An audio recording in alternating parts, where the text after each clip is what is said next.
Aujourd'hui, on est le jeudi, je crois 8 août 2024, ici à Diembéring, donc constituant notre troisième journée d'activité.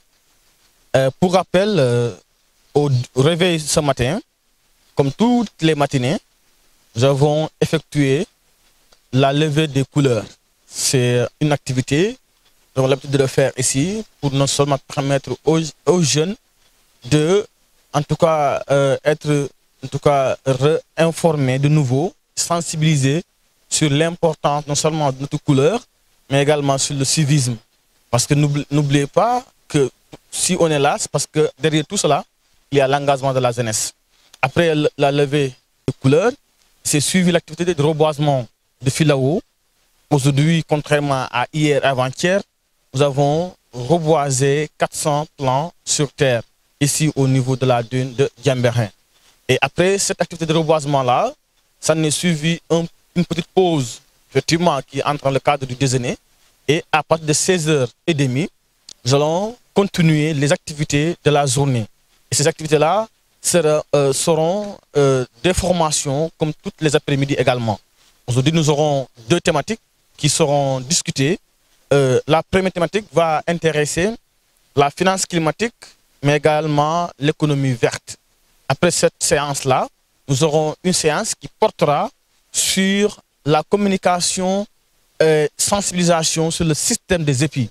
Et quand on parle du système des épis, aujourd'hui, c'est une nouvelle technique ou stratégie qui permet quand même de retenir du sable au niveau des plages. Et comme on est dans le secteur, on a décidé à travers un de nos jeunes qui fait des recherches dans ce cadre-là, nous partager effectivement sur cette question-là afin de voir comment également mobiliser la jeunesse, mobiliser les pouvoirs publics pour pouvoir effectivement expérimenter cela également dans la Casamance. Donc voilà de façon résumée les activités que nous allons faire tout à l'heure et celles qu'on a fait ce matin. Le conseil que j'ai à cette jeunesse-là, déjà que je remercie et que j'encourage, c'est de continuer à croire deux choses. Premièrement, ce Sénégal nous appartient.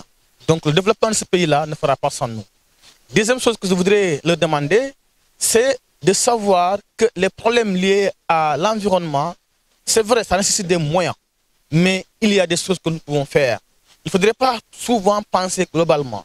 Il est temps pour moi que la jeunesse pense localement et avoir l'esprit de, en tout cas, toucher, impacter de façon globale. C'est pourquoi j'encourage cette jeunesse-là, parce que ce camp de reboisement que nous faisons ici à Diembéring, si vous voyez, il y a une partie théorique et une partie pratique.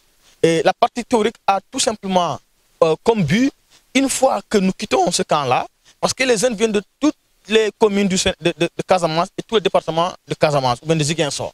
Donc du coup, quand vous rentrez chez vous, c'est que vous soyez des ambassadeurs de ce camp-là, afin que vous puissiez vous-même dérouler vos propres initiatives en fonction de ce que vous avez appris ici et permettre vos villages effectivement de faire face à ces phénomènes du changement climatique. Parce qu'aujourd'hui, en Casamance, et c'est le moment de lancer ce plaidoyer-là, au Sénégal, quand on parle de l'érosion côtière, on passe uniquement à la petite côte, mais également au large de Saint-Louis. Alors que la Casamance, aujourd'hui, est l'une des régions du Sénégal la plus menacée et qui est en train de faire face à ces phénomènes, en tout cas liés à l'érosion côtière. Pourquoi je le dis? Parce qu'en Casamance, la majorité des femmes s'adonnent aux activités qui sont liées effectivement aux produits halieutiques. Et si aujourd'hui, nous avons plus de côtes, nous avons plus de rizières, nous avons plus de poissons, nous avons quand même ces communautés-là, elle est condamnée à être plus pauvre. C'est pourquoi je lance un appel, en tout cas au pouvoir public, de repenser la politique en Casamance, de repenser leur stratégie d'intervention en ce qui concerne, en tout cas, la protection de l'environnement. Il est temps que ce qui se font au niveau de Salim, au niveau de Saint-Louis, des digues quand même qui aujourd'hui entraînent, en tout cas, de ralentir, ou même de sauver des communautés. Et nous pensons que aussi, au niveau de la Casamance, ces digues-là aussi, en tout cas, la population mérite effectivement ces efforts-là pour qu'au moins qu'on continue à vivre dans nos territoires, dans nos localités et continuer à vivre avec nos petites, en tout cas, nos petits moyens que depuis nos grands-parents vivaient avec. Donc c'est le message que j'ai à lancer, en tout cas à l'endroit du pouvoir public, pour qu'ils puissent vraiment prendre des mesures, des décisions, en tout cas pour une nouvelle Casamance.